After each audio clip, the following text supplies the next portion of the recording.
मचिया ही बाई ठल कौशल्या रानी भूका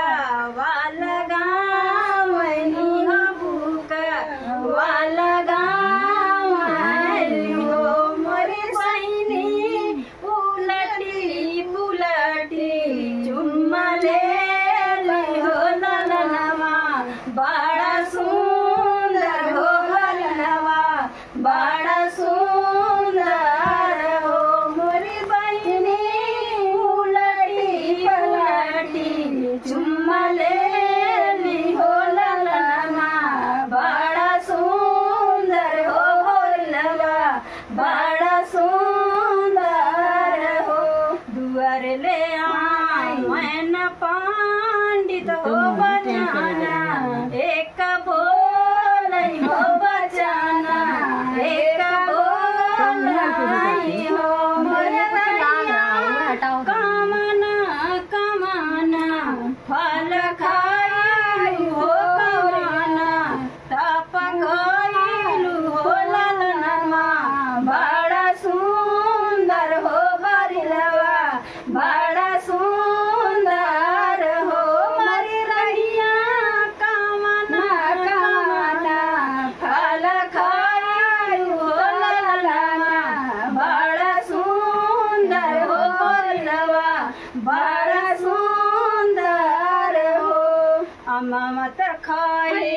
ली गोपार होतई में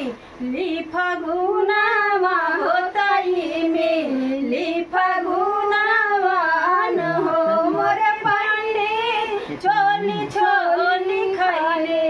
नावरानिया हो हरिलवा बड़ा सुंदर हो ललनवा बड़ा सुंदर हो मोरे पांडे चोली चोली खैले नावरानिया हरिलवा बड़ा सुंदर हो ललनवा बड़ा सुंदर हो माघई मास नहाइली हो यगिन नाही तापाली हो यगिन नाही तापाली न हो मोर पंडित अनारा के डगरा देखावली हो हरिलवा बड़ा सुंदर हो ललनवा बड़ा सुंदर हो ललनवा बड़ा सुंदर हो इकट्ठे भूखिला एकदसिया हो दूसरे दुआदसिया हो दूसरे दुआदसिया न हो मोर पंडित विधि का भूखिला अतवार हो हरिलवा बड़ा सुंदर हो ललनवा बड़ा सुंदर